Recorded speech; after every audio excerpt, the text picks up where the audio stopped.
the discussion on the Thevenins theorem. As a recap, we have gone through the discussion on circuit elements and the network topology, circuit laws, both nodal and the mesh method of analysis, and the superposition theorem earlier. The need of the Thevenin theorem has to be understood with this particular diagram. So this is a simple diagram. Only thing, the load resistance is a variable.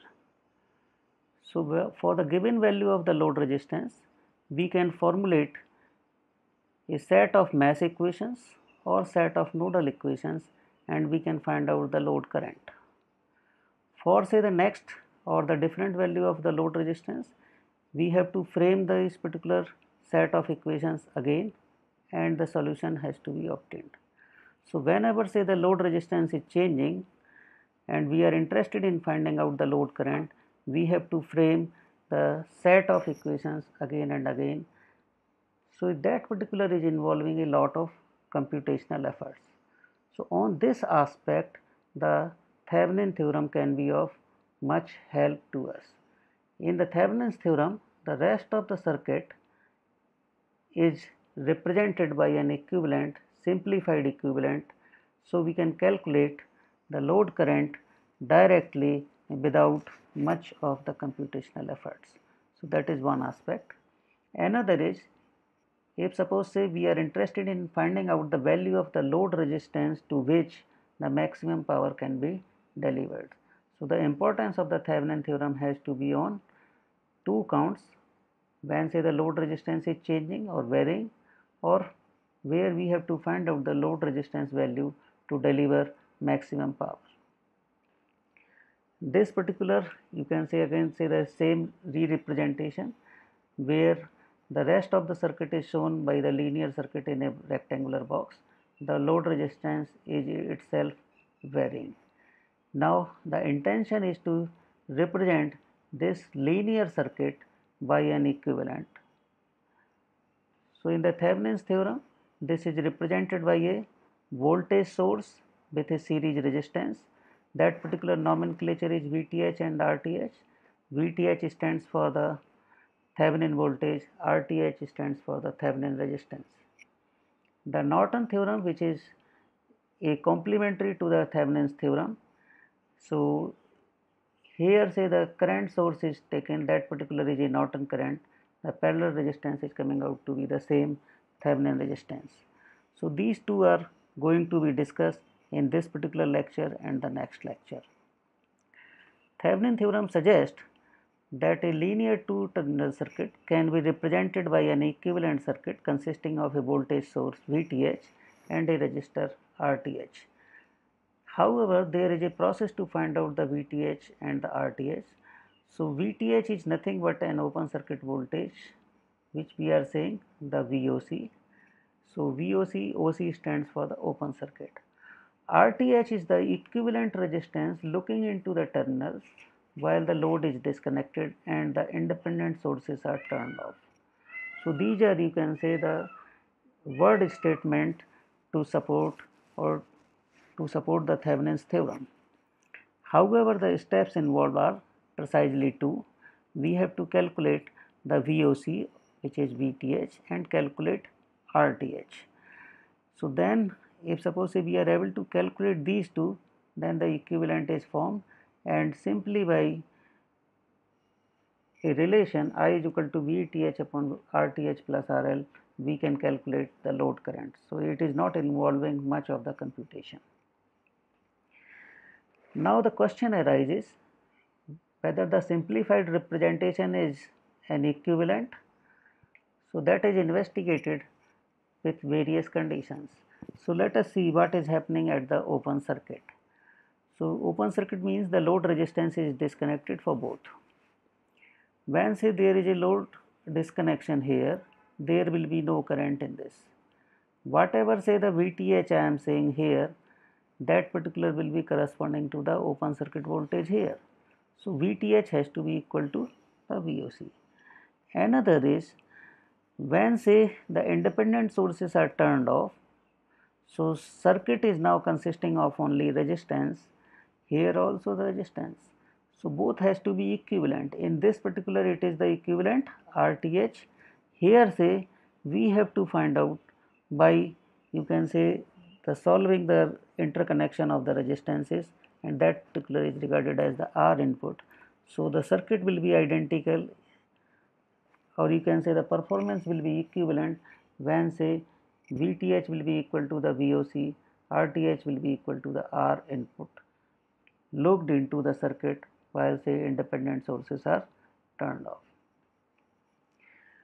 So there is a process to find out the VTH. So simple procedure is, that is the open circuit voltage, you disconnect the load resistance and then solve the circuit.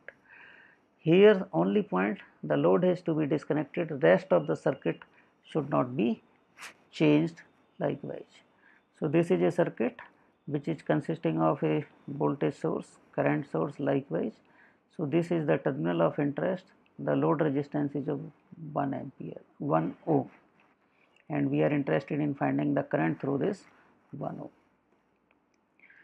So this is the VTH. What we will be seeing, this is a open circuit, so only one nodal equation is needed to solve or to find out the V.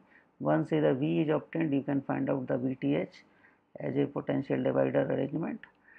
So this is the nodal equation, V minus 12 upon 6 plus V upon 10 minus 2 is equal to 0. So that is leading to V is equal to 15 volt.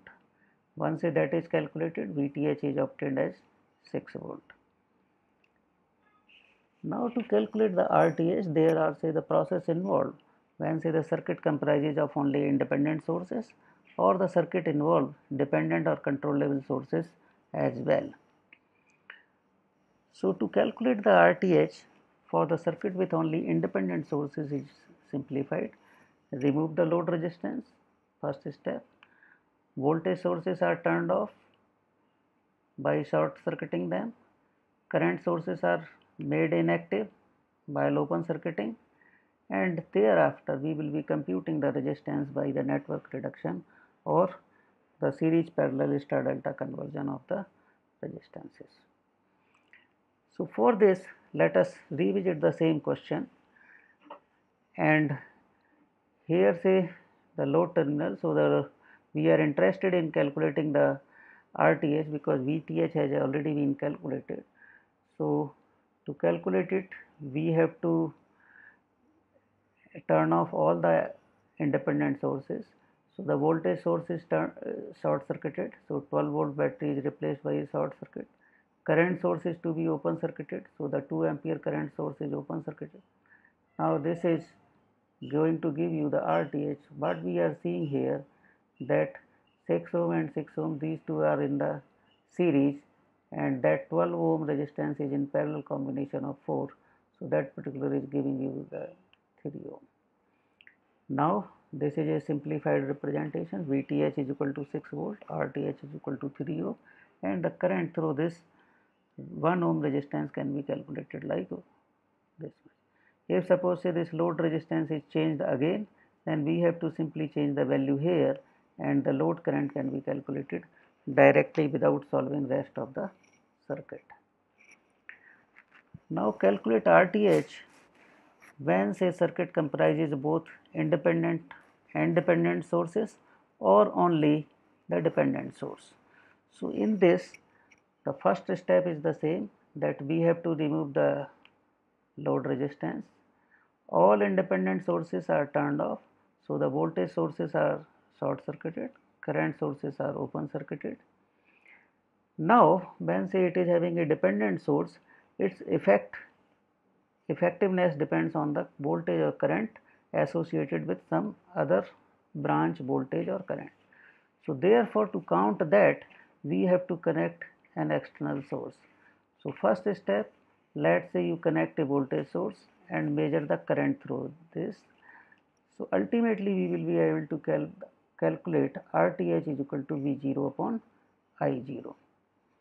Another procedure which is on the complementary line. So in this, the rest of the steps are the same, but instead of the voltage source, we are considering a current source which is injecting a current, measuring the voltage across its terminal and calculating the RTH by the simple procedure V0 upon I0.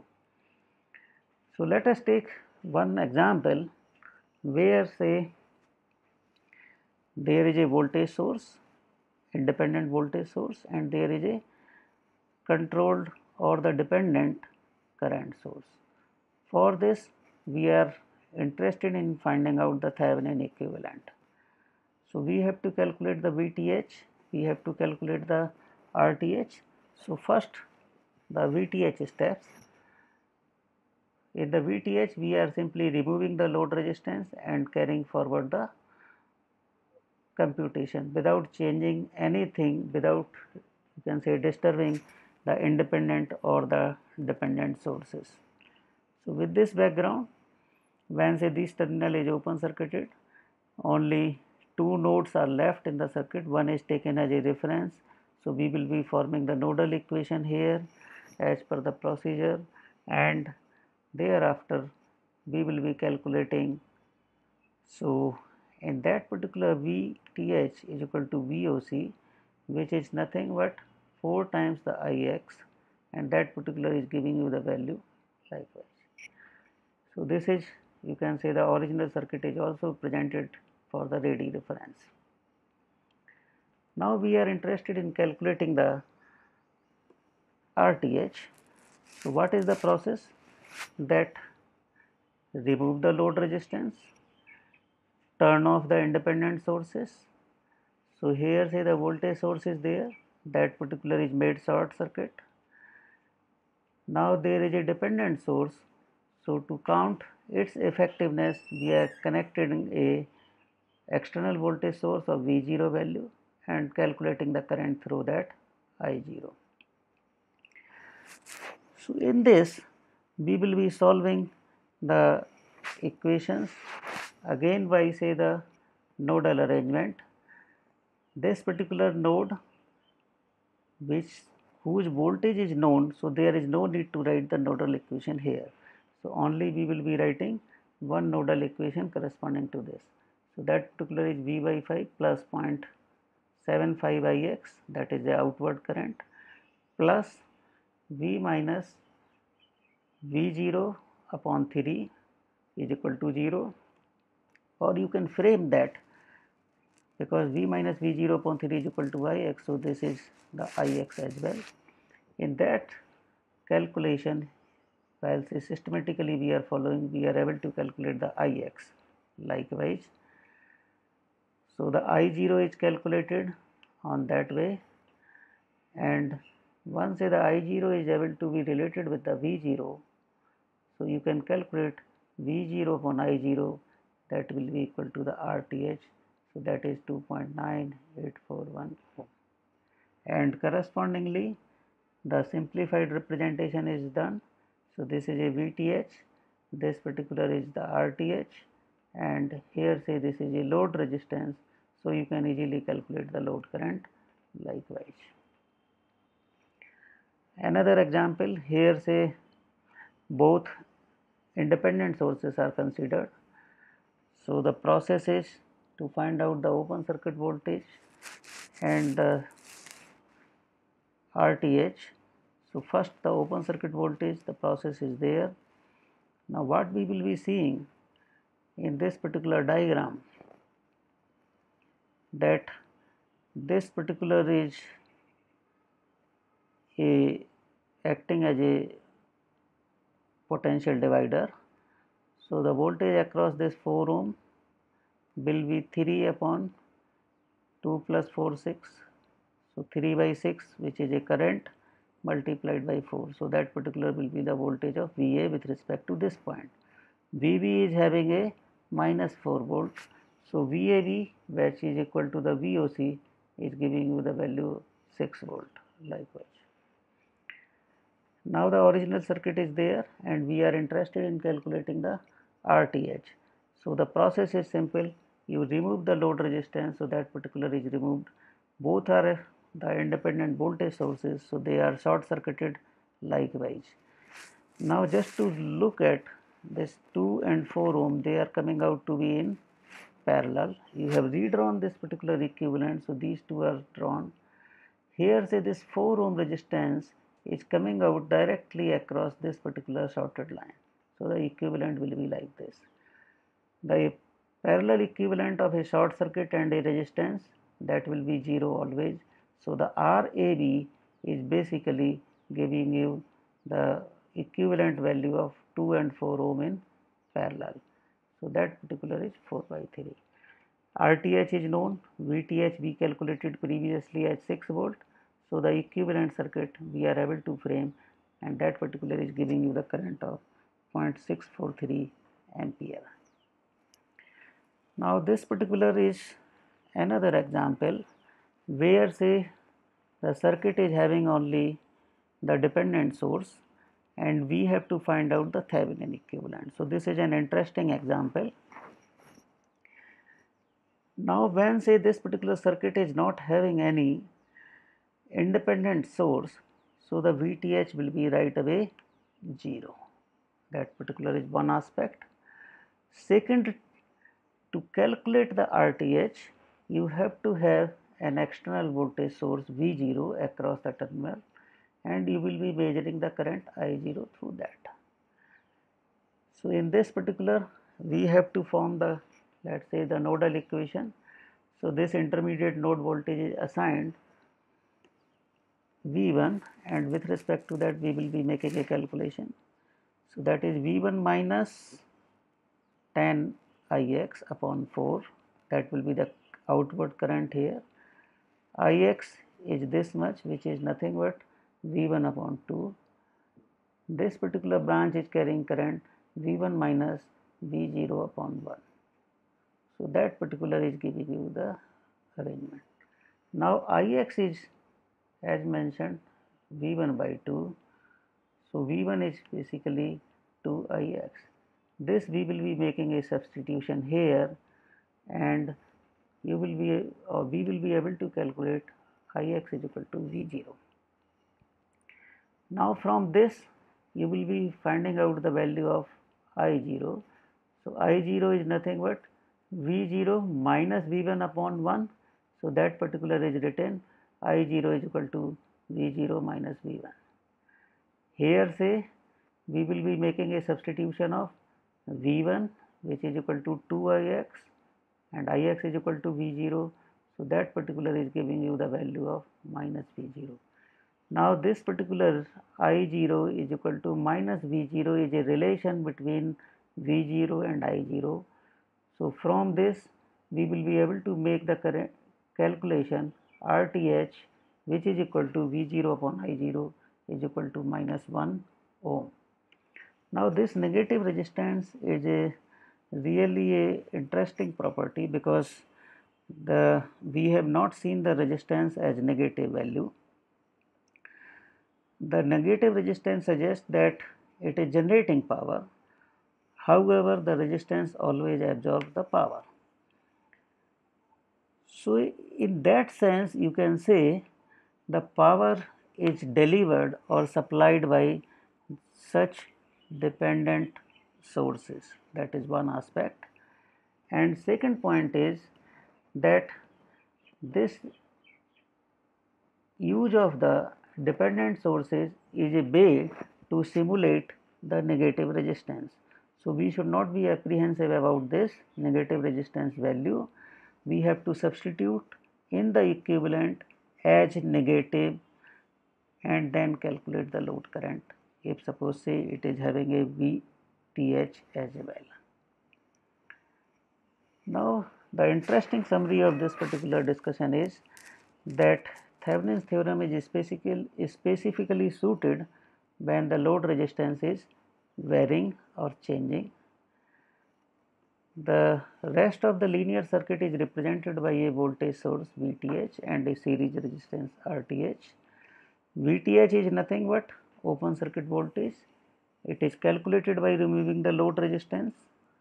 RTH for the circuit with the independent sources can be obtained by turning off independent sources and calculating RTH by series parallel or star delta conversion, or you can say the network reduction, where say the RTH for the circuit comprising dependent sources be obtained by turning off independent sources and making use of an external voltage source or current source, and then calculating correspondingly the value I0 or V0 the case may be, and thereafter we will be calculating RTH is equal to V0 upon I0. So next we will be discussing the Norton's theorem, and for further reading you can refer these particular textbook. Thanks.